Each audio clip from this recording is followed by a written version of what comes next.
Okay, fantastic. Well, as I say, welcome everybody to today's conference lesson, which is all about British customs and traditions. So, we're going to have a look at British customs and traditions, perhaps some of the well known things, some stereotypes, I suspect, and perhaps some lesser known customs and traditions as well. Okay, well, we are good to go, so let's get started.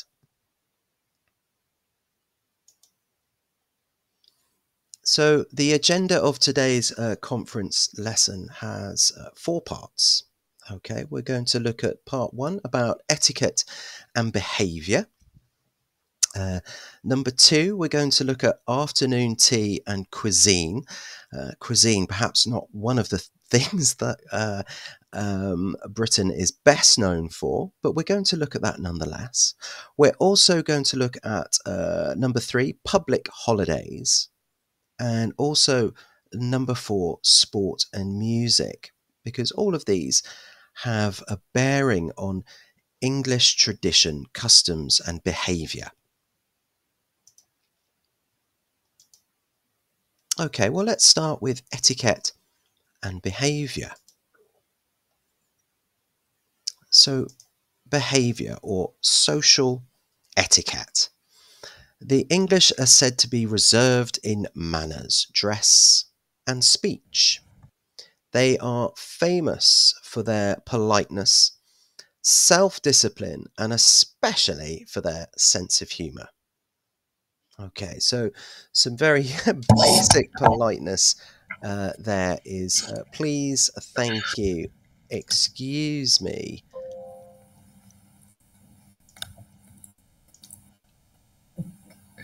So please, thank you, excuse me. Okay, so basic politeness is expected. Okay, well, let's continue.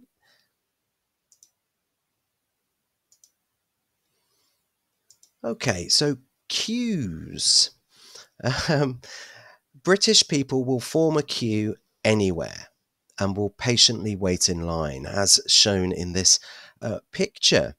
They do not like people who push into queues. So, people who in America they say cut the line. In English, we say push in queues. No, so British people don't like that, but they will queue anywhere.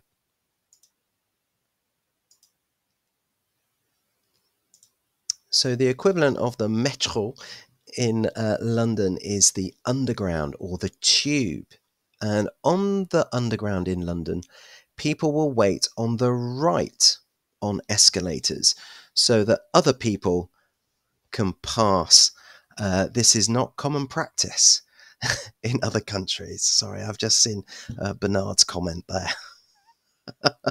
Okay, so yeah, but this is true in England. They're pretty good at queuing up for things, and again, it's they think about other people in this situation.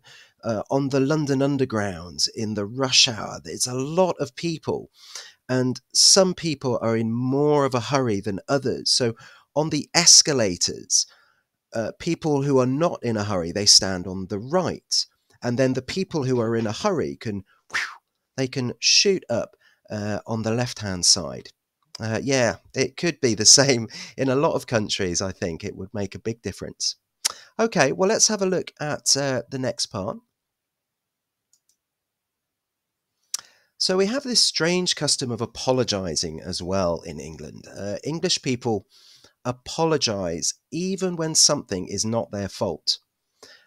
For example, if someone bumps into someone in the street or the supermarket, both parties will say sorry. It's like, oh, I'm sorry. Oh, I'm sorry. It's a very normal thing to do. We have this expression, I'm sorry, that's used all the time.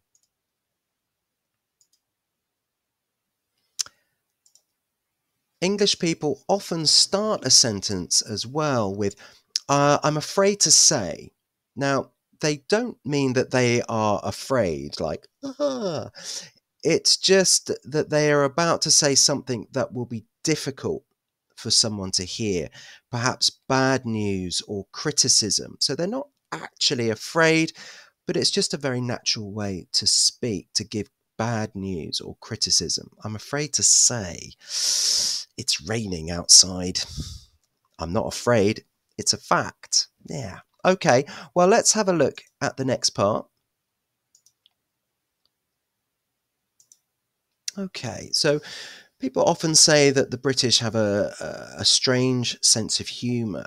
Now, British humour is known for its wit, irony, satire, and a distinctive style that often involves wordplay and clever observations. Okay. It has a rich tradition that spans literature, television, radio, and film. Okay, well, we've got a translation of that here. So, British humour is known for its wit. You can read the translation. Satire, irony, and a distinctive style that often involves wordplay and clever observations. It has a rich tradition that spans literature, television, radio, and film.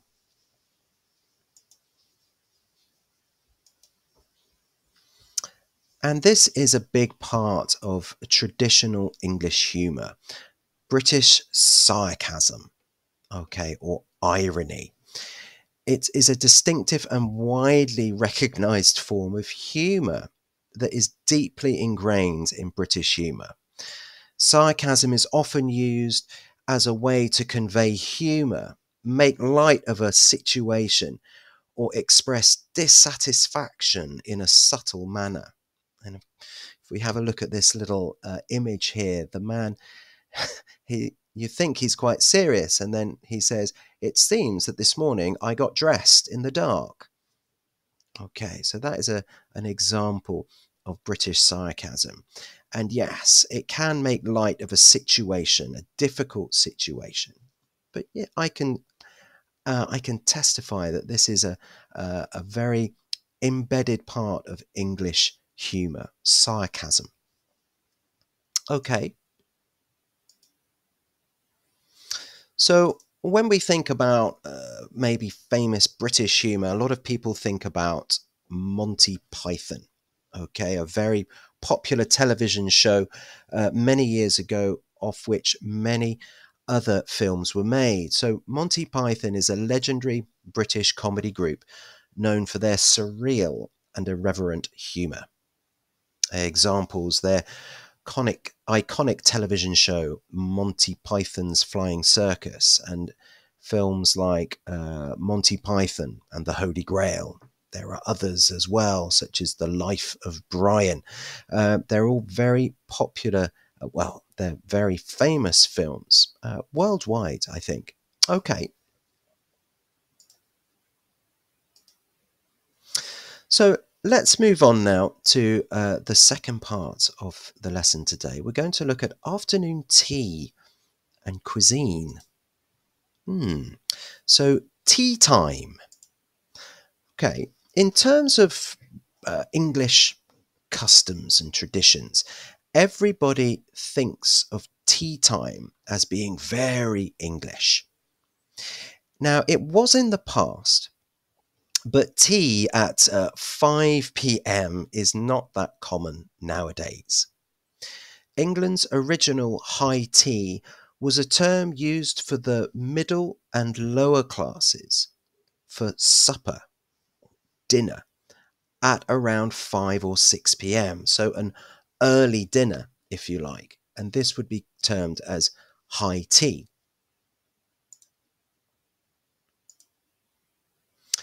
Now, it consisted of bread and butter sandwiches with cucumber, perhaps, and cakes and pastries. We have a cake called Battenberg, which is that first cake there on the left, or Victoria Sponge, which is the one towards the end with all the strawberries on top. We also have scones or scones, depending on what part of England you are from, which are served with clotted cream and jam. Okay, so that's the last image in that series there. Okay, so that's a word about the type of cakes that are served at tea time.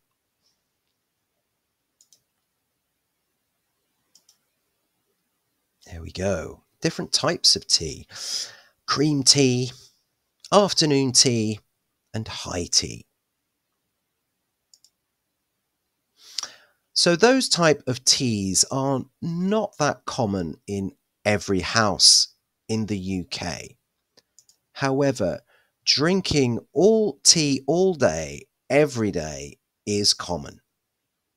If someone is sad about something, people will often reply with, let's have a cup of tea, or let's have a cuppa. So let's have a cup of tea. So we shorten a cup of tea to cuppa in English. Okay, and of course, people think of tea as the quintessential English drink. So, if you are in England, ask for a cream tea at a cafe or a high tea or afternoon tea at pubs and British restaurants.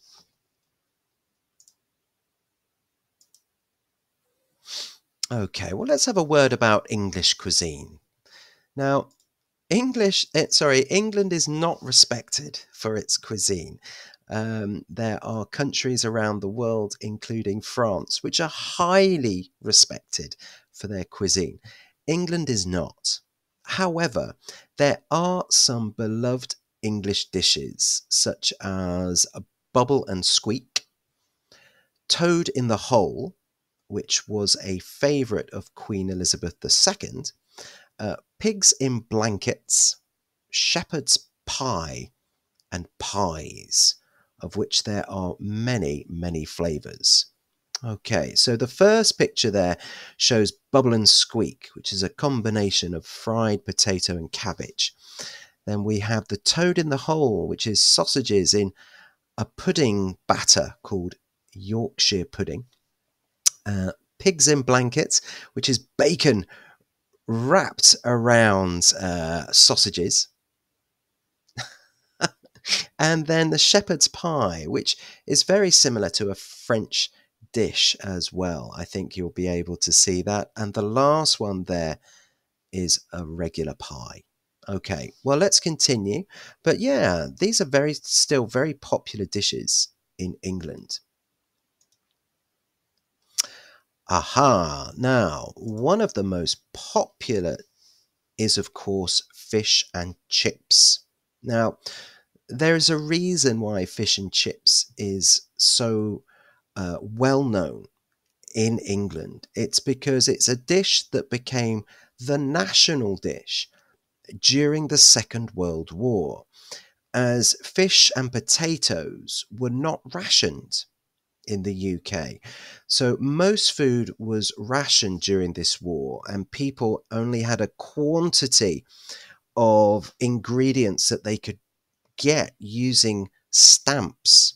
So they had a quantity of stamps to use per month that related to food items. But the fish and chip shops became very popular because there was no rationing. People could buy and eat as much as they wanted.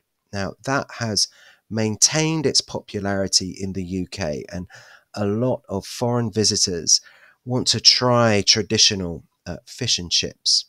And I can testify again, it's a pretty good dish. Okay, well, let's have a look at the next part here. Oh, the British pub. Okay, so British pubs hold significant cultural, social, and historical importance for several reasons. They are the community hub, they have tradition and rituals, and they also serve real ales and cask beer. And they also help to preserve architectural heritage. Pubs have been around for a long time, some of them, and some of them have been in buildings that are hundreds of years old, and they've maintained their architectural heritage.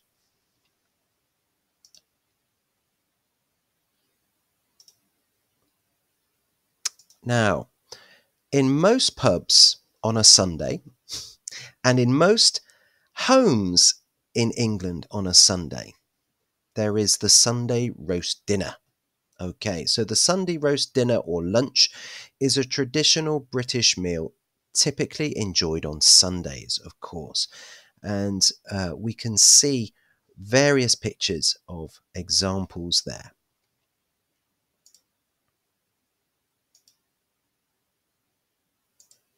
Now, there are some common snacks in England as well. We've got here pasties, Scotch eggs, and sausage rolls.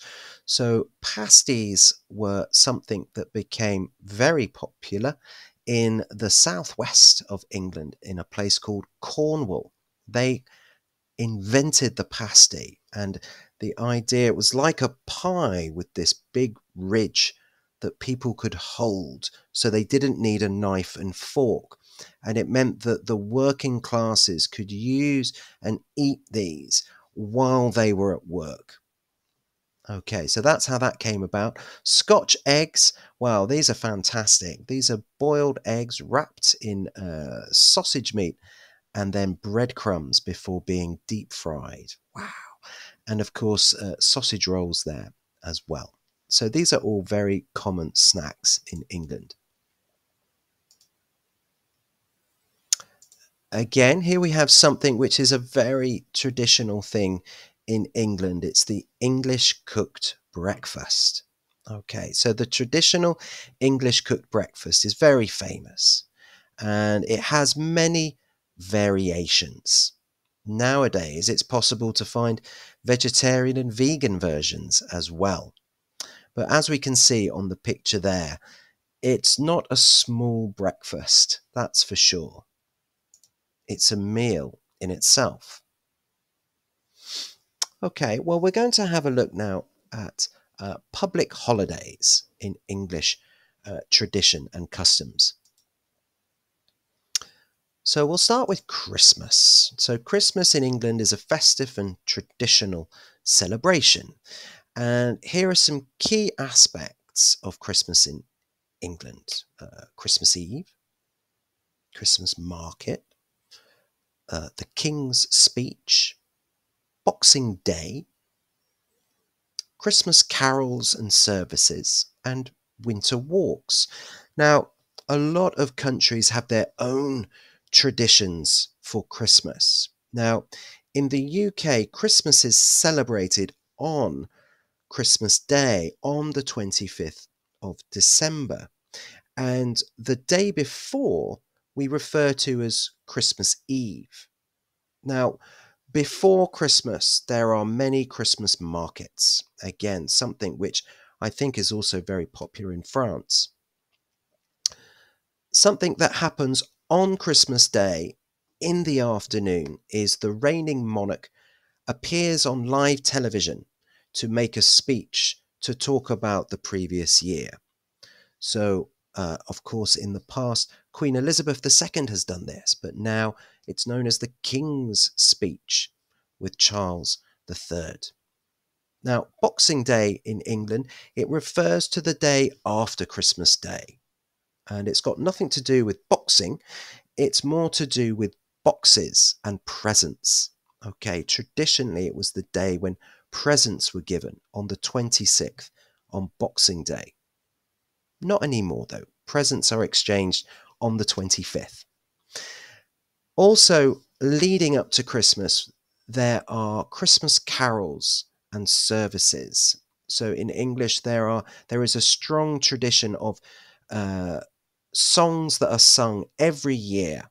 And some of these are sung in church as well. And we can go to carol services at churches in England to sing and hear these songs. The last one on that list is winter walks. And yes, quite often after a heavy meal over Christmas, English people will walk out and go for a walk in the winter. Okay.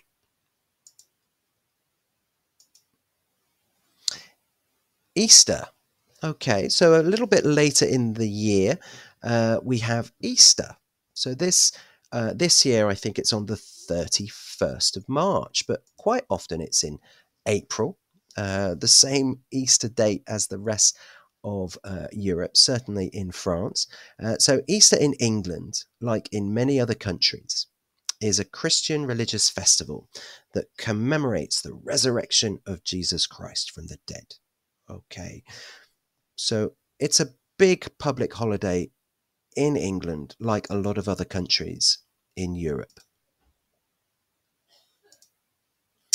Here is a public holiday which is perhaps less known amongst other European countries. November the 5th. We call it Guy Fawkes Night. So, Guy Fawkes Night, also known as Bonfire Night, is an annual commemoration observed on the evening of November the 5th. There we go. Now, the event marks the failure of the gunpowder plot, a conspiracy to blow up the House of Lords in London in 1605. So, all those years ago in 1605, there was a conspiracy amongst a group of English terrorists who wanted to blow up the House of Lords with all the aristocracy in. Now, they got a mercenary, a Guy Fawkes, who was actually Spanish, to try and blow it up, to light the fuse, to... Now, he got caught before it happened, and he was put to death, shall we say. Now, ever since then, the UK has celebrated the fact that he was caught. And we set off fireworks and we have bonfires, and we can see a traditional Guy Fawkes parade there on the screen. So one of the lesser known but very popular public holidays in the UK. Okay, like most countries around Europe as well, we enjoy the New Year in England. So in England, New Year's Eve and New Year's Day are celebrated with various traditions and festivities. So New Year's Eve refers to the 31st of December, New Year's Day to the 1st of January. Okay, so what are some of those traditions and festivities? Well, again, like most of Europe, there are fireworks that we can see on New Year's Eve. There are usually parties. It's a very similar affair. But there is a tradition called Auld Lang Syne, which is a song that people sing at midnight on the 31st. Now, it's an old Scottish song, and if you want to hear it, I suggest you have a look at it on YouTube, because this song is sung in most English households at midnight on New Year's Eve / New Year's Day. Okay, we also have what we call New Year's resolutions, which are promises that we make to ourselves on how to be better in the new year. So on the 1st of January, we say, this year I am going to learn a new language, or this year I am going to learn to cook, or whatever it may be. And then we have to try and follow that resolution. Okay. The other one there is New Year's Day walks. And again, it's quite popular for people to go out of the house on New Year's Day and walk around and enjoy the new year, and greet people on the street as well. It's a nice thing to do and traditional. Okay, well, we have another public holiday here. It's called Pancake Day. It's also known as Shrove Tuesday. It takes place on the day before Ash Wednesday, which marks the beginning of the Christian season of Lent, which is 40 days leading up to Easter. Okay, so there is Pancake Day coming up in February. Let me try and think. I think it will be on the 13th of February. I think will be Pancake Day this year. So on the 13th of February this year, all over England, at tea time, mums and dads will be making their children pancakes for Pancake Day. Okay. Well, the last part of our conference lesson today is to look at sport and music. So, sports play a significant role in the culture of England. Some of the most popular sports in England include football, cricket, rugby union, rugby league, tennis, golf, Formula One, athletics, boxing, and horse racing.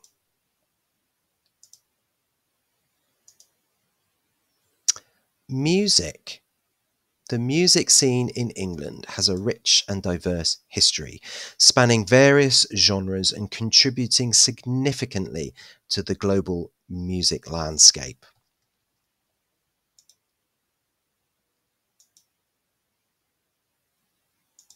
So here are some genres with its respectives and well-known artists. So classical music, yes, there were some classical composers in England. Henry Purcell, Edgar Elgar, and Benjamin Britten were three very famous classical composers. In rock and pop, we've got some great names there: the Beatles, the Rolling Stones, the Who, Queen, David Bowie, the Smiths, Oasis, and Radiohead. Obviously, some of these bands are considered to be some of the best that there have ever been. And there are also the punk and new wave. Probably heard of the Sex Pistols, the Clash, the Cure, the Depeche Mode. In electronic music, we've got the Prodigy, Aphex Twin, and Massive Attack, all very big in the 90s. Then we've got Brit Pop, also very popular in the 90s with Blur, Oasis, and Pulp. And more recently, we have the genre of grime. You may have heard of Dizzy Rascal, and Skepta, Stormzy. Now, there are some folk and traditional musics in the UK, some traditional artists. We've got the Fairport Convention and Steeleye Span. And we've also got a more modern genre with urban music, Stormzy, Skepta, and Georgia Smith. Absolutely. Where is Elton John? What a very good question. I think we'd pop him in quite happily with the rock and pop legends, Elton John. Okay, well, there we go, guys. All sorts of elements there that are all part of English tradition and customs. The things that the English do well, the things that they're proud of, the things that they like to do. So I'm really happy that I was able to share some of these things with you today during today's conference lesson. Now, there are some extra resources there that you can have a look at with CDL. There are some articles from the CDL blog, and there are some YouTube videos as well. But we have come to the end of the conference lesson today. So it's just left for me and the rest of the Cercle de Long team to say bye-bye. Once again, thank you ever so much for coming today, guys, and I hope to see you very soon. And I hope to see you all very, very soon. And Bernard, I think you've got the English sense of humour perfectly. Well done. Okay, good job, guys. So it's goodbye from me, and I hope to see you Thank you, again soon. Alistair. Thank you very much, Okay, guys. see you next time. See you Bye. next time. Bye-bye. Thank you.